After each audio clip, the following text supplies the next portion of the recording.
La Commission des forêts d'Afrique centrale est une organisation intergouvernementale créée par les chefs d'État d'Afrique centrale depuis 1999 avec la déclaration de Yaoundé pour la gestion concertée des écosystèmes forestiers d'Afrique centrale.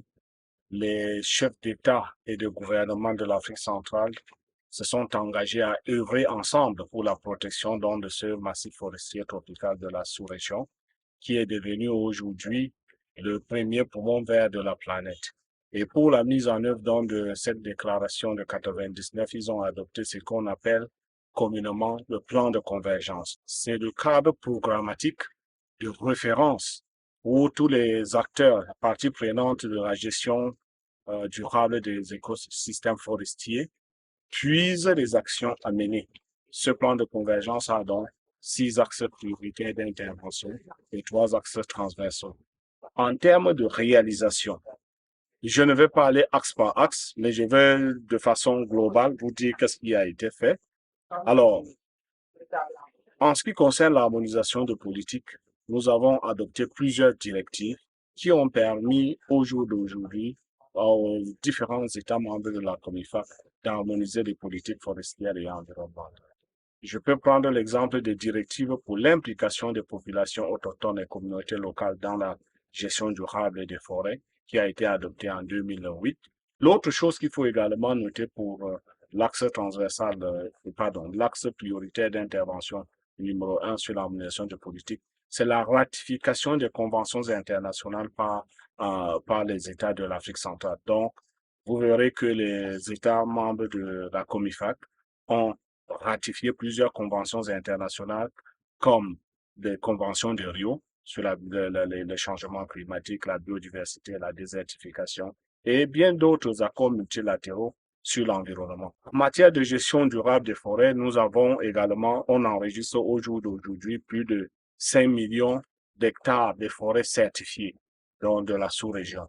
Et nous avons également, pour améliorer la connaissance de la ressource, mis en place un observatoire, l'Observatoire pour les forêts d'Afrique centrale, en sigle OFAC, qui a une base de données qui permet donc de générer des informations sur les forêts. Et cet observatoire aujourd'hui a à son actif plusieurs publications. Donc nous publions chaque 2 ans l'état des forêts d'Afrique centrale. Nous avons aussi l'état des aires protégées que nous publions. Alors, en matière de conservation de la biodiversité, on va noter également que notre sous-région compte aujourd'hui 262 aires protégées qui représentent environ plus de 1 239 000 kilomètres carrés. Nous avons aussi des accords transfrontaliers pour la lutte contre le braconnage. Il y a un accord trinational entre le Tchad, le Cameroun et la République centrafricaine. Et nous avons créé également une plateforme d'échange d'informations sur la criminalité liée aux espèces sauvages, que nous appelons Africa Twist. Et nous nous sommes inspirés de l'Euro-Twist pour créer l'Africa Twist, qui est une plateforme d'échange d'informations sur le trafic des espèces, le trafic illégal des espèces de faune et de flore sauvages. Alors, nous avons également mis en place un sous-groupe de travail sur les aires protégées et la faune sauvage pour également renforcer les capacités des experts de la sous-région en matière de gestion des aires protégées et de la faune sauvage. Et en ce qui concerne, par exemple, l'axe d'intervention numéro 4, nous avons également mis en place un groupe de travail sur la lutte contre le changement climatique, un groupe de travail aussi sous-régional sur la désertification et nous renforçons également les capacités des négociateurs pour les négociations sur le climat, sur la désertification et également sur la biodiversité.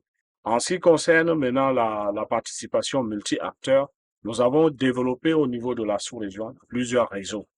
Nous avons le réseau des peuples autochtones, nous avons le réseau des jeunes, nous avons le réseau des femmes, nous avons le réseau des parlementaires, nous avons également le réseau des communicateurs pour la gestion durable des écosystèmes forestiers d'Afrique centrale.